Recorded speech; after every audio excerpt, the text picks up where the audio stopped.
مغل سلطنت کی کہانی 1526 میں شروع ہوتی ہے جب ظہیر الدین محمد بابر، جو فرگانہ کا ایک چھوٹا سلطان تھا، نے پانی پت کی پہلی جنگ میں دلی کے سلطان ابراہیم لودھی کو ہرا کر ہندوستان میں مغل حکومت کی بنیاد رکھی۔ بابر نے جنگ کے ساتھ ساتھ ایک نیا نظام، فوج اور حکومت کا طریقہ دیا۔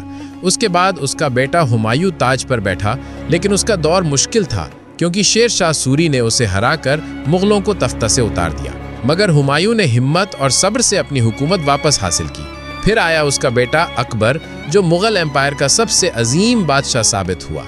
اکبر نے جنگوں کے ساتھ ساتھ امن، انصاف اور تہذیب کا پیغام دیا۔ اس نے سب دھرموں کے بیچ صلح کل کا نعرہ لگایا اور ایک نیا ہندوستان بنایا جہاں لوگ امن سے رہتے تھے۔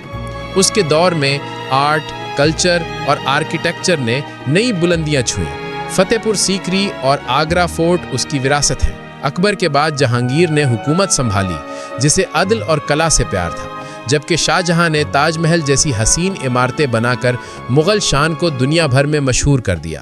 پھر آیا اورنگزیب عالمگیر، جو سخت مزاج اور مذہبی بادشاہ تھا۔ اس نے امپائر کو سب سے زیادہ پھیلایا، لیکن اس کی سختی اور لگاتار جنگوں نے مغل سلطنت کو اندر سے کمزور کر دیا۔ اس کے بعد مغل طاقت ٹوٹنے لگی، ریاستیں الگ ہونے لگی اور انگریز ہندوستان میں اپنا اثر جمانے لگے۔ 18ویں صدی تک مغل صرف دلی تک محدود رہ گئے۔ آخری بادشاہ بہادر شاہ ظفر کے دور میں 1857 کی جنگ آزادی ہوئی، جہاں سپاہیوں نے انہیں اپنا بادشاہ مانا، لیکن جنگ میں ہار کے بعد انگریزوں نے اسے گرفتار کر لیا اور رنگون بھیج دیا، جہاں انہوں نے اپنی زندگی کے آخری دن گزارے۔ بہادر شاہ ظفر صرف ایک بادشاہ نہیں بلکہ ایک شاعر بھی تھے۔